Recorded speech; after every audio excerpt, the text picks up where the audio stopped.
brand or building a new business. So we really try to make that process as efficient and as easy as possible so that people can really get back to their passions, like product development, their customer journey, and building their brand as much as possible. Thanks, Emily. Jill, you bring the small business perspective to the panel. Tell us a bit about Sourced Craft Cocktails and how e-commerce plays into your business. All right, is this thing on? Oh yeah. Shipping isn't sexy, but I am waiting on something for a photo shoot tomorrow and I'm like have anxiety about it. So it is important. So Sourced Craft Cocktails is built to elevate the cocktail experience for consumers. Whether you're in your home and the kid has gone to bed and you want a nice old fashioned, or whether you're doing a networking event like this one, we unfortunately couldn't bring cocktails tonight. I'm sorry, guys. Or if you're doing a enterprise event like Facebook or Netflix, are clients of ours where we actually roll in the physical bar and serve great craft cocktails for all of their employees. So pre-pandemic, we actually didn't do a lot of e-commerce. We relied a lot on our sales teams to do our enterprise side of the business. We didn't even do direct to consumer pre-pandemic. But when March 2020 hit, there was no in-person events to do. And so Sourced had to pivot or we were going to lose our company. So in a matter of a few days, my CEO and I figured out how to use Shopify properly and basically created our direct to consumer site where we are allowing people to purchase craft cocktails to be delivered to their door. Great. Thanks, Jill. Small businesses of all industry types can benefit from e-commerce. And one thing we saw during the pandemic was a quick surge to sell online. Let's chat a little bit about that for a minute. So for any of you, as we emerge back into what we'll call pre-pandemic life, what new trends are emerging in e-commerce? How do you keep the momentum going for online sales? We'll cover marketing later. I'd say, if anything, what we've noticed more is that the customer really has more of a demand to make that process as seamless as possible. Starting from the moment they enter your online store, seeing what delivery options are, seeing what that rate would be, the checkout process, having multiple form of payment options available, and then also the checkout process post that. So making sure that your branding is on point, making sure that your follow-up communication is on point to ensure that that customer is coming back and giving you repeat business. Yeah, I think kind of along the same lines, I think one of the biggest things that I've noticed is buying online and picking up in store. I mean, pandemic's kind of over, I guess, and I still hate going inside of a store if I don't need to. So, curbside delivery options, I think, is something that really popped up during the pandemic and now even continuing into post-pandemic. So I think making sure that that experience is integrated well into your systems is going to be really important moving forward. Yeah, I think convenience is the main thing that a lot of people learned about things that they didn't know that they could have delivered or that they could do curbside during the pandemic. So being able to provide some sort of convenience factor for your consumers, for your customers is key, and making it as seamless as possible with upfront, pricing, upfront shipping costs, and making sure everything, the customer journey is really seamless. Yeah, that cross between in person and online. Mm-hmm. Absolutely. So let's chat a little bit about the steps that small businesses need to take to get selling online. Jill, Sourced uses Shopify as your online merchant. So this is a great tie-in. What are some of the things Sourced considered when choosing their online merchant? Yeah, so Shopify is a behemoth. But so when we were looking for what what e-commerce site we were going to use, we were looking for something that was going to be easy to customize. And then also that was a little bit intuitive. At first, I was our marketing team. And so I was designing what the site was going to look like. And I was basically setting up different workflows. And I think I was terrified at the beginning to change the theme on it because I was so worried I was going to break something. But we actually got recommended Shopify by our web developers. It showed us all these different sites that they had done, and being able to just change from subscription models to the checkout process and how to integrate with the various apps, because we do delivery. That was pretty key. So it was we're a bit unique. So they checked all the boxes for us. Isha, talk us through what pre-work small business needs to have ready to use a platform like Spotify. Are there any systems or processes that need to be in place in order for success? Yeah, sure. I mean, like Joel mentioned, I think you said you got up and running in like 3 to 4 days. So, I mean, again, it's easy to use while at the same time, there's a lot to go through on Shopify. So I think probably my biggest advice is to take it slow, read through everything. We have an incredible support system that's there 24/7. So rely on our support team, rely on our partners, like, ShipStation for one of them. And I think understand that you can iterate as you go. I think people, perfect is the enemy of done. And I think you can understand that you can get your site up and running, see what kind of happens, and then iterate along the way, because there's going to be so many things that you can add, change, even like the themes, for example. I mean, if you get too bogged down in trying to make it look perfect, it's going to really trip you up. So I think that's probably one thing. And then I think the other thing is just realizing that it does not need to be completely one-to-one from your store to your online store. Change the processes of what you're selling online and offline and understand like what makes sense for those two. And that can really help you kind of parse down what you need to do when you decide to take your store online. Kimberly, fulfillment comes in all shapes and sizes depending on the business product. What are some of the things small businesses should consider when thinking about fulfillment options? I think really going back to that transparency piece with the customer, in this post-COVID world, there really has been a lot of power placed back in the customer's hands. So, a special customer journey isn't necessarily being able to order online and it showing up at your door. It's a lot more complex now. So really what I would suggest, for a lot of the people in the seats today is just making sure that process is as easy as possible for the customer. And a lot of that responsibility is going to be placed on you as the merchant. So what that means is that you really need to prioritize making that process as easy as possible, efficient as possible, but also being able to save the most cost for your business as well. So you can kind of put that back into other spaces of the business. And for any of you, switching from merchant side to consumer side, what are some things to consider off the bat for a good consumer journey? How do you make it easy for the consumer to get to the end and purchase? I'm going to take this one to start because we literally just rebranded our entire website about a month ago because we were lucky that during the pandemic, people needed cocktails, people needed alcohol. So we got by with a website that wasn't up to par, if you will.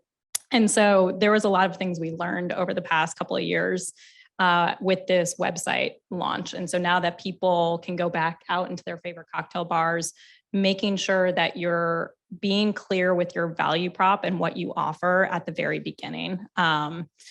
With marketing and when you're doing ads, you have to catch them when you're scrolling in the first 3 seconds. You want to take that into consideration in kind of your T1 spot, your header spot on your website. If it's not clear what the person is supposed to do and what they're purchasing when they land on your site, your bounce rate is going to be crazy high. And so that's one thing that was imperative with our new website launch, because not a lot of people do cocktails delivered. And so we have to educate the consumer in that first kind of 10 seconds. Yeah, I'll kind of echo what Jill said there. I think one of the good things and bad things that came out of pandemic was good thing a lot of businesses could pivot and go online, which I think saved a lot of them through the pandemic. But at the same time, way more businesses were coming online because it was so easy to get up and running. So being, like you mentioned, Jill, super upfront with what you're selling, having your branding on point and having that message consistently throughout your website and kind of how you differentiate between all these other brands that are kind of popping up is really important. Yeah, and to kind of go on that, the trends that we've seen, as we kind of phase out of this post-pandemic world, is that e-commerce, online sales is not going to slow down. If anything, it's just going to pick up. So we, being on the merchant side, really need to pick up with that as well and make sure that we're staying on top of, the best discounts available, best designs available, best kind of merchandising available in that online experience. Jill, one thing you had mentioned was bounce rate.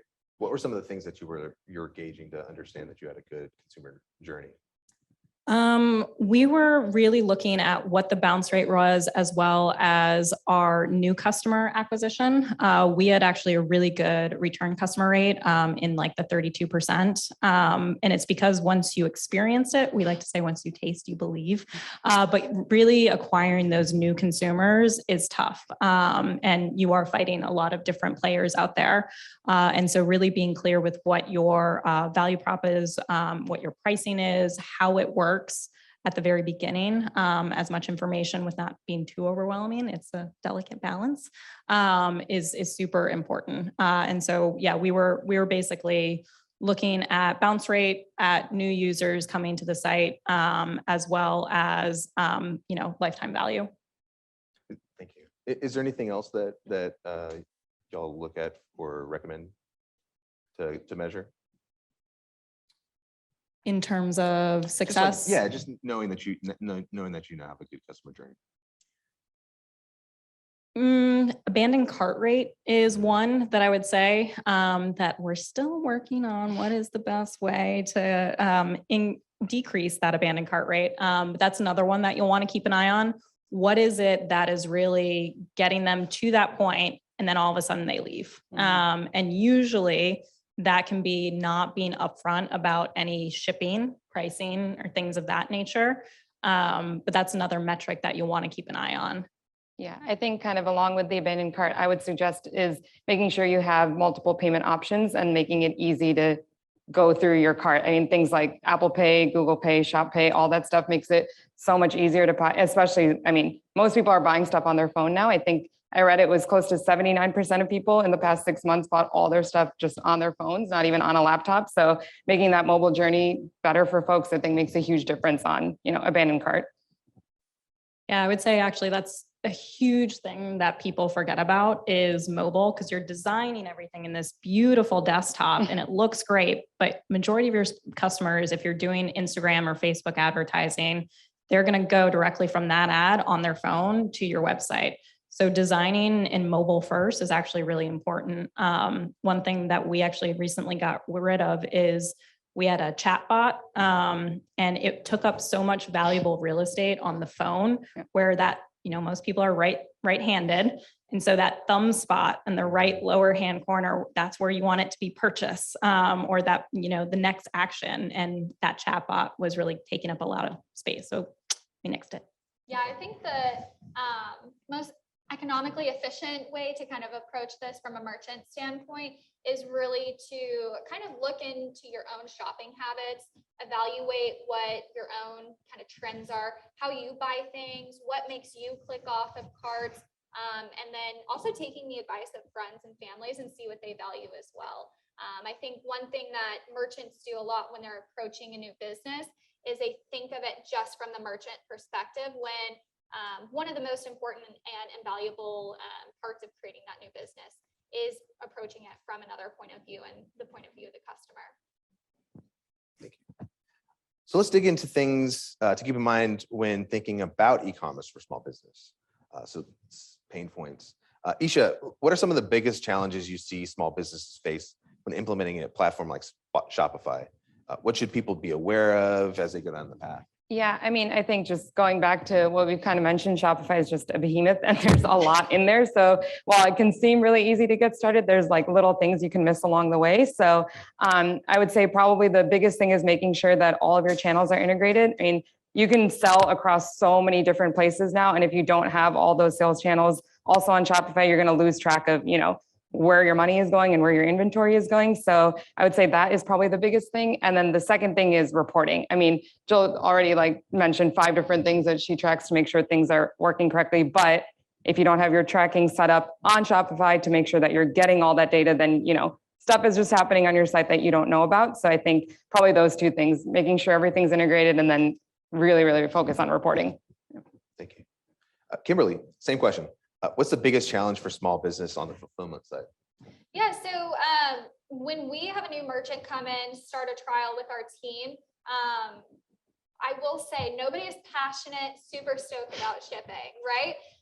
It takes a long time, and more than anything, it's taking money away from your business, which is never super fun to see. So we really try to make that process as efficient as possible so that one, you're spending less time and you can go back to the sexier parts of starting that new business that people are super passionate about, and that you are retaining as much of that money so you can reinvest into that that process as a new merchant. So what we try to do is kind of aim it from a consultative approach instead of being able to, you know, like Isha said, it's a behemoth of a platform. So really being able to approach it from what you're looking for as a merchant and really narrow down on what tools are going to be most efficient for you, so that instead of, you know, days, weeks, months of getting that set up, you can get that set up ready to go within a 30-minute phone call.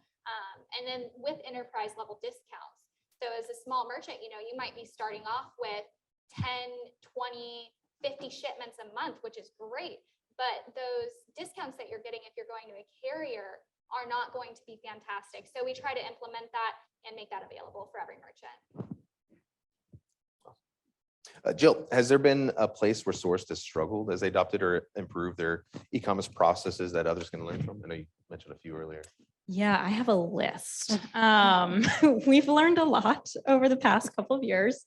But, you know, in terms of setting everything up appropriately the first time, I think you touched on it it's very important. I think we were losing a lot of very valuable data at the beginning because when we transitioned to this direct to consumer site, we just had to get live. We had to be up there, like, otherwise we were going to miss the window and our company was going to go under. So we got live, and then we missed important things like putting the right pixels on your page and setting up the analytics the right way. And so you had all this, like, you didn't have the right data to make informed decisions on where to spend the right marketing dollars and where your consumers are coming from. So I know it's not the sexiest, but yes, making sure everything is set up on the back end before you launch is important. Let's talk a little bit about timelines and communication. It feels like the shipping standard today is very high, and clear communication is a necessary step so buyers know what to expect. Kimberly, how do you work with small businesses to estimate appropriate shipping times and communicate that with customers? How can shipping times change from product to product? Yeah, I think our carrier integrations are going to be key here. One thing we really pride ourselves in at ShipStation is being able to take advantage of over 150 partner integrations, whether it's Shopify, Amazon, eBay, DHL, UPS, FedEx, all those, you know, major players in the game. We try to bring them into one place, which means that we are able to bring in those estimated costs and the estimated delivery time, so that you're not poking around in 5 different places trying to figure it out, which really adds to that efficiency piece, which is going to bring more money into that company and then more time back in your pocket to invest in things like your brand, you know, or, you know, take some time off and enjoy it with your family. So you're just getting the shipping times from the carriers and then serving that back Exactly, out. yeah. And so you can, for example, display rates from UPS and FedEx within a toggle of a button. You can change different package types and service types to be available within different areas as well. So you can see within a push of a button what it's going to cost and how long it's going to take to get something from New York to California and then pivot all the way to Canada. Isha, how customizable is the Shopify platform for shipping timelines and communication options? Is it 100% automated? Yeah, so shipping with Shopify is a kind of a complicated question. So the Shopify shipping does exist. I don't think it necessarily replaces shipping options like through UPS and FedEx and all those things. So I would say, at least from my perspective, is, you know, be upfront on what your shipping timelines are, what your shipping policies are, what your return policies are, and then, you know, look into apps like ShipStation and other things to help kind of integrate all that together, because Shopify is not really meant to be automated in that fashion. So thanks. Let's talk about the bottom line sales. So for any or all of you, how much do you see sales increase when moving to an online platform? Does it happen immediately, or is there some sort of lag? For us during the pandemic, when we pivoted to direct to consumer, we had never done that before. And I will say it was really exciting to see order. And they're smaller orders because we were used to doing enterprise in-person events where it's like, we do, maybe 2 events a week. And the life cycle of those take a lot longer, where this was kind of instantaneous gratification. But we're a little bit of an anomaly because of the pandemic. Most businesses aren't going to see a lot of success right away. You're going to have trickle in. So don't get, down on yourself if you're only having like a couple of orders as you start to increase your marketing. Yeah, I can add to that a little bit. I think for brands that are already kind of established, at least from the cases that I've seen at Shopify, once they go from, in-person retail stores to online, they see a pickup pretty quickly. I mean, all things considered, especially because they have that brand. For new companies, obviously, it's going to take a little bit longer to ramp up. But for the most part, I've seen great success with all the people that I've seen either go from a different e-commerce platform to Shopify and have their sales kind of skyrocket, or, they only have in-person store and they decide to go online for the first time. Those two, I think, are always really good in terms of picking up sales. But yeah, like you mentioned, with newer companies and people who are a little, just out there and brand new, it'll take a little bit longer. Yeah, something I've witnessed with shipping specifically is that there's no market really exempt from being able to flourish within the e-commerce market.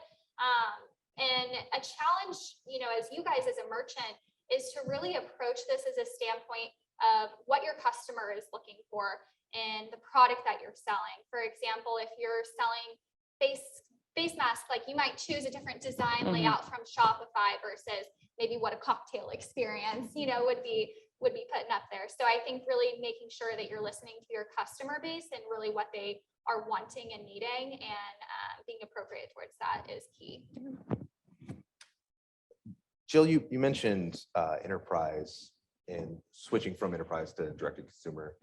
Oftentimes you see small businesses go the other way. But what was that transition like for your business and for sales and marketing? Like, how did that transition in your headspace work? Well, we were forced because there was no in-person events to handle. So we were forced into this direct to consumer world. But luckily we still had enterprise. It came back a month later into the pandemic because all of these companies were remote and they had all of these employees that were stuck and they wanted to do team building. And so we created virtual happy hours. I actually think we did one for AYC. And we basically delivered cocktail kits to people's doors and hosted a happy hour with our bartenders on Zoom. And we're lucky enough now that the world is starting to return to normal. And so we're able to get back to doing in person as well as virtual. And so I think we were talking about this earlier. The pandemic has been awful, but it actually was good for our business because it made us diversify our business and it made us grow up a little bit in terms of a great website on Shopify and figuring out how to get cocktails to people's homes and logistics. So we've grown up a lot over the past few years. Was the website the biggest change between direct to consumer and how you were doing enterprise? Yeah. Because pre-pandemic, we were basically relying on our sales team. They had the portfolio, they had this Rolodex and going after clients, and they would call them and they didn't really use our website. So it was there, but not really active. And so with direct consumer, we had to change everything, change the consumer journey, figure out how to place various PDP pages and do collections. And now we're actually taking that a step further and currently we are building an automized enterprise portal. I am in sales and I don't always want to talk to a salesperson, or I get to the end of the day and actually I can do my work. And so we're trying to create a way for the VP of people and culture or the HR manager, who is our target demographic on the enterprise side, way for them to log on and book their event without having to talk to a salesperson. And so that's some of the capabilities that Shopify is able to do, is customize that, whether you're purchasing a cocktail kit or you're booking an event. Just meeting the consumer or the HR manager, the VP of people and culture, meeting them how they want to shop. And whether that's, hey, I don't want to talk to anyone, I just want to book it, or I'd love to talk to my salesperson because she's awesome, she's my best friend. All right, thanks. So for our last prepared question, before audience questions, let's dream big. Is there one feature add-on you'd like to see added to the e-commerce spectrum that would make the merchant side easier? What would it be? I'll give kind of a cheat answer because this is a new feature that I was thinking about, but is now live as of like, I think a week ago, a couple of days ago, if that, but Shopify now has free fraud protection built into ShopPay. So if you do have any customers that experience fraud and are using ShopPay, Shopify will actually cover the cost of, you know, all the damages and everything. So I think at least from my side, as someone who would be consuming it, like that's an awesome feature. For me, it'd be one, reading my mind, and two, teleporting the product before I knew I needed it. For example, if it could recommend that I needed bug repellent before the mosquitoes hit Central Texas, that would have been great. But I think realistically, what I would love to see, especially for a smaller merchant or medium-sized business, would be the ability to really expand the availability of those enterprise level features. Shopify does a great job of this, of making, you know, really everything available to every merchant. ShipStation does a great job of making those discounts available, but I would love a more plug and play, more enterprise solution available for those smaller merchants. Because I'm neck deep in it right now, we actually work with various alcohol partners who gets featured on our site.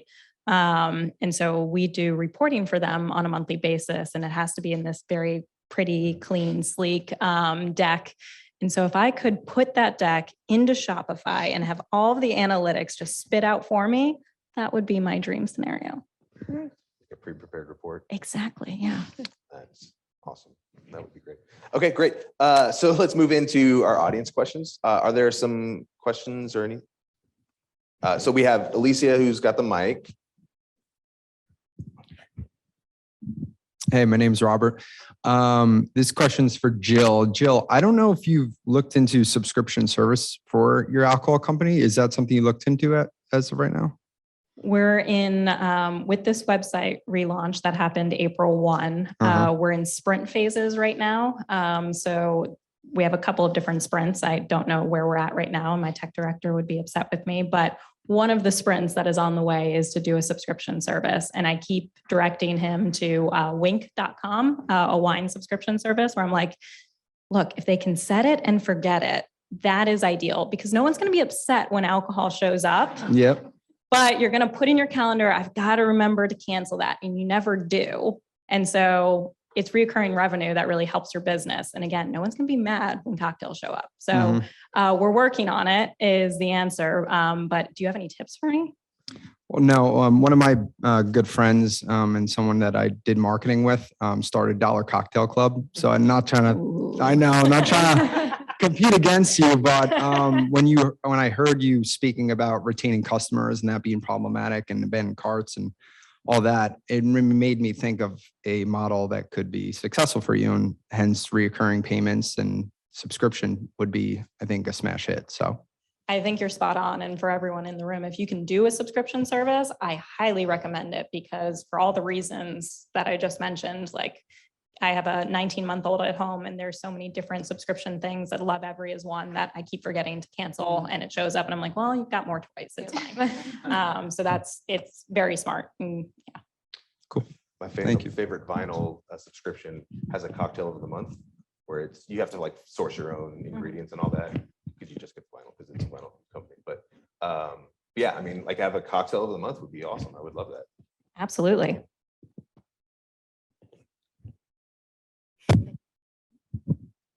So this question's for Jill. So how do you use Shopify to set it so that you don't get overbooked for events when people are booking without speaking to a salesperson?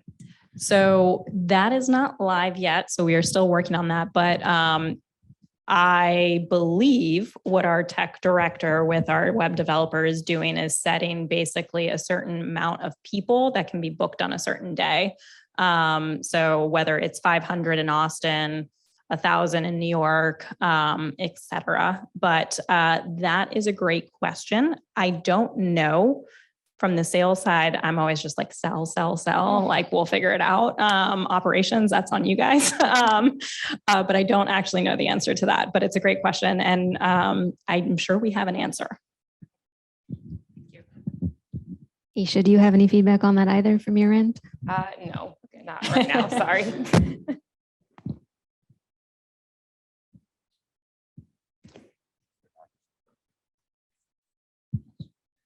This question's for Kim and Isha. As you've seen, like with the pandemic world, shipping's getting more and more international. So I have an e-commerce site and there's like 2 warehouses we have, one in Toronto and one in California. And pretty much like wherever customers are closer, that shipping option will be easier, right? To ship from Toronto if they're closer to the East Coast. But it's been hard to kind of integrate that on the shipping side. I've seen a lot of sites kind of ask you which country you're in before you even log into the website. What is y'all's recommendation on how to set that up for like a really frictionless consumer experience? Yeah, and ShipStation specifically, there are actually features and automations that can accomplish that very seamlessly, to where you essentially have one part of the business that's filtering to a Canadian specific account, ship from wise, and then another part of the business that's Californian. So pretty easy to set up. There you go. Answered it for me. My answer is just go with her app. What else?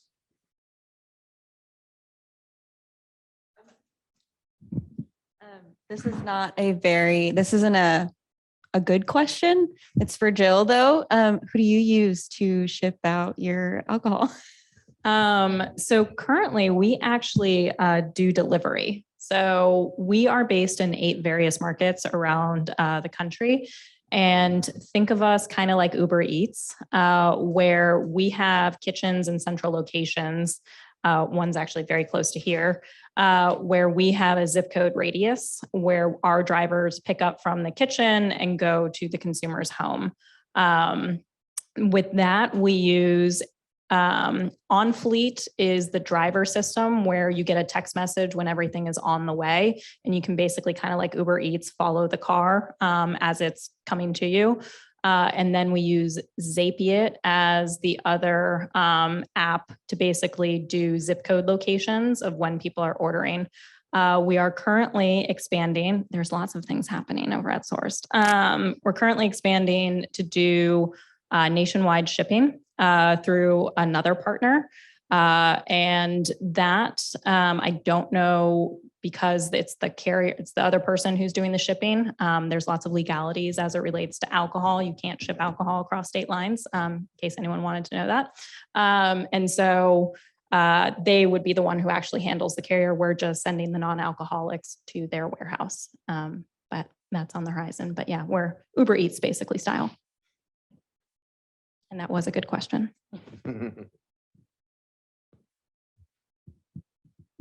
This is another question for Jill. You brought up a point when you were migrating your website to a new website, or you were relaunching or something along those lines. You said you lost critical data. And I was just wondering if you can elaborate on what you meant by that. Was there anything that you felt like you could have used today that would have made you more successful in your new launch? Yeah, I think the thing that, not necessarily how it was set up on Shopify specifically, is the biggest thing that frustrates me, is when we were doing the marketing, we didn't actually have all of our pixels set up correctly on the site. And so it wasn't actually, basically how we set up our marketing campaigns is, at least now, is you want to do like an awareness campaign. So you're doing as many cheapest CPC, cost per click as you can. You want to just get people to the website, get as many eyeballs as you can.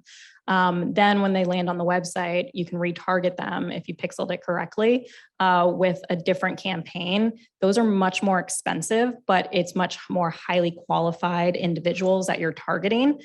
So we basically do awareness campaign, and then we do a conversion campaign.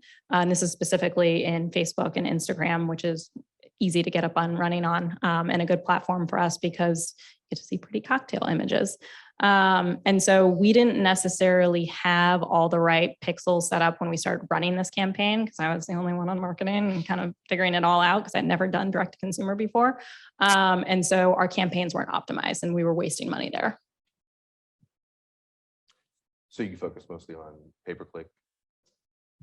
For that channel specifically, basically build kind of a funnel to try to get as many eyeballs as possible with pay per click, cost per click, and then that way you're getting cheaper eyeballs, get them to land on the site, and then you do a retargeting campaign after that. Those are going to be much more expensive because they're more qualified individuals, but then that way you can basically you're looking for the cheapest CPC on that first campaign, and then you're looking for the cheapest cost per acquisition on that second campaign.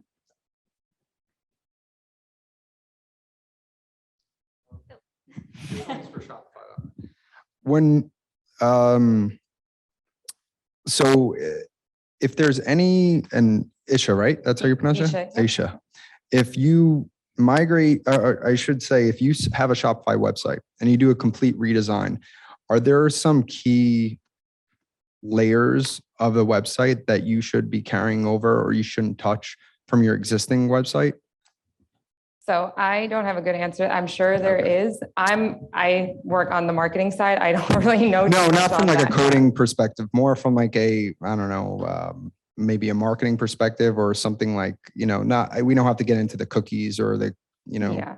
cache or however you want to pronounce it. Yeah. I mean, I think you see what parts of your website have worked and kind of just carry those over. I mean, if your homepage is performing well, if your carts are performing well, if you have certain product pages that are well, I think you should definitely carry those over and then, just rely on the data to tell you what you need to change is what I would say. Sorry if that's not a great answer. Do you find that consumers have a jarring experience shopping, going from website to the shopping platform? Say that again, going from. Yeah, so just to expand on this question a little bit. So does the look and feel of your base website need to be the same as the look and feel on your cart itself? No.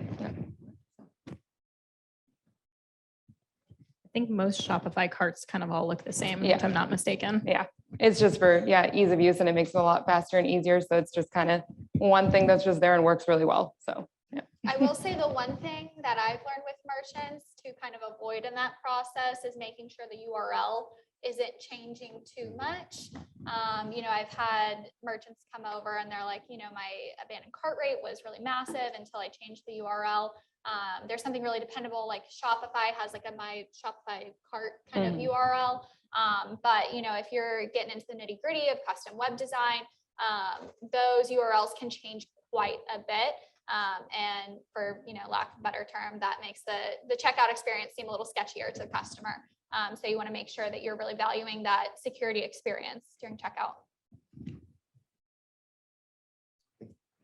Hi, I have a couple of questions. The first one, I think Kimberly or Isha can speak to it. Like, are there any trends you've seen in terms of all these different small businesses or like of industries or different things post-pandemic? Like product specific? I guess like just, you're dealing with all these kinds of small business or, all these different businesses. So like, are there any trends or like of what is emerging or what is, doing really well? I mean, for the bulk of 2020, 2021, it was a lot of health related items, whether it be medical specific or, workout clothing, lack of having to go back into the office, that sort of apparel was kind of on hold. But I'd say as a merchant, if you're not quite sure what your products are going to be, just for, your own success, shoot for something that weighs a little less. You'll spend a lot less on shipping. Yeah, I would say ditto. I think we've seen apparel definitely boom during pandemic. All sorts of apparel. I think that's always been a really big one for Shopify. And then also the makeup industry is really big on Shopify, like makeup and skincare lines and things like that, which again, I think also falls into, those smaller things that you can also bundle up, give to subscriptions. So it's something that's lower cost, easier for entrepreneurs to sell really easily and get up and running rather than like, really big ticket items that you're trying to sell online. Thank you so much. That was really helpful. I have another question for Jill. I'd be curious to know, like, for y'all's business, like which has the most sales in terms of like the product or even like events? And like part two to that question is like, what do you think is the future of in-person events for you all? In terms of what I guess has more revenue, it'll definitely be our enterprise side of the business. A cocktail kit on our site, our average cart value is about $60. Goes all the way up to 100, depending on what bottle of alcohol you're ordering. But our events, they start at around $32.50 a person for a 2-hour event. And usually they're doing events for 50 to 100 people. So you're looking at $3,000 or so. So more of our business is going focused back on the enterprise side. But we have different marketing teams and for different channels and everything.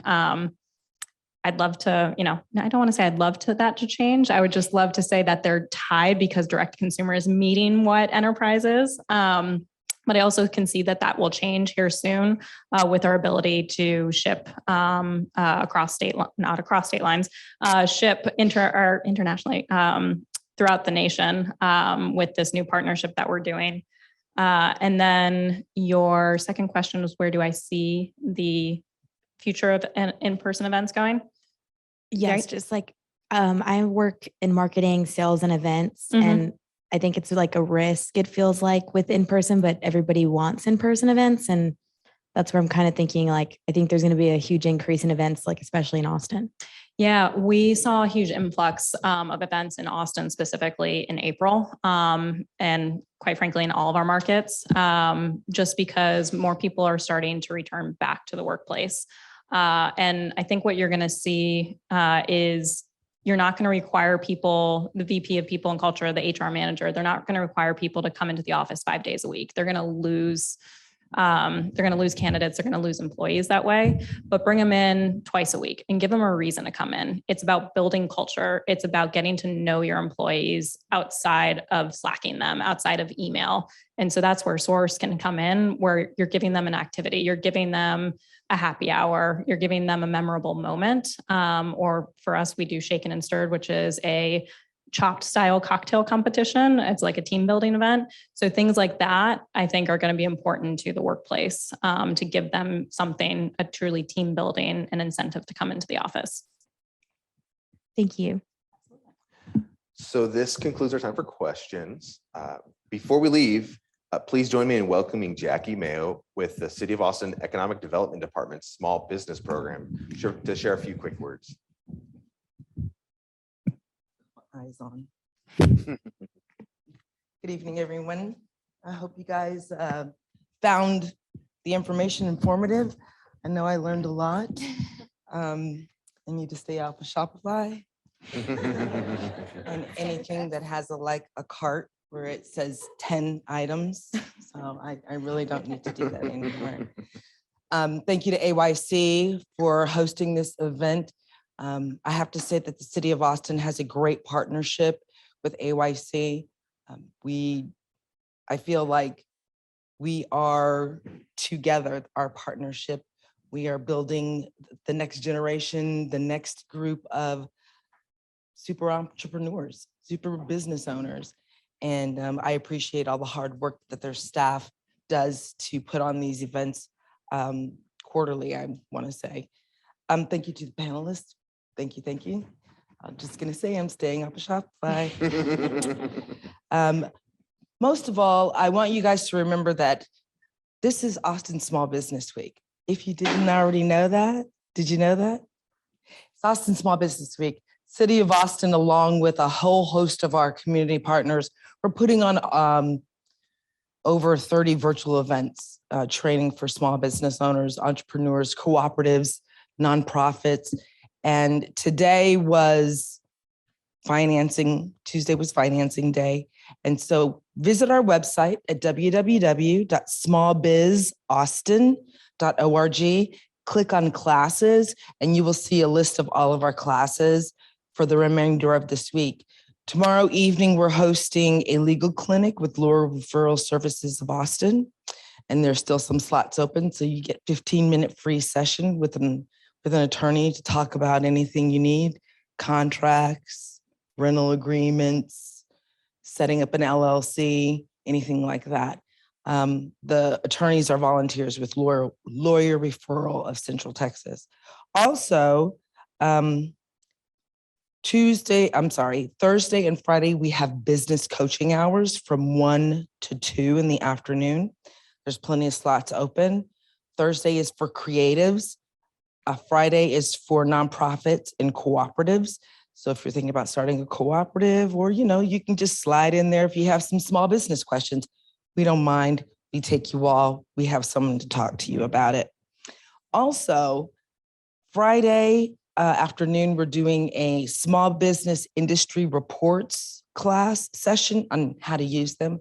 So basically, if you were wanting to set up, I don't know, an earring shop, you can see how many earring shops are in the Austin area, where they're located. It's a fantastic class. It's great. It's being taught by one of our business coaches, Danny Brewer. So, I hope to see you guys there. I like to see serial offenders coming through our classes during Small Business Week. It helps me get to know your faces and help you out throughout whatever I can do. So thank you again, AYC. Thank you, panelists. Great talk. And thank you guys for braving the traffic. Hope you guys have a good evening. Thank you. Thanks so much, Jackie. Thanks, everyone. Thanks to everyone for coming out tonight. Thank you, panelists. You were phenomenal. Please wear your hats. If you're not a member of AYC, again, come speak to myself, any of the board members or staff that are here. And make sure to follow us on social and check out austinYC.org for all of our events that are coming up. Thanks again. Thank you.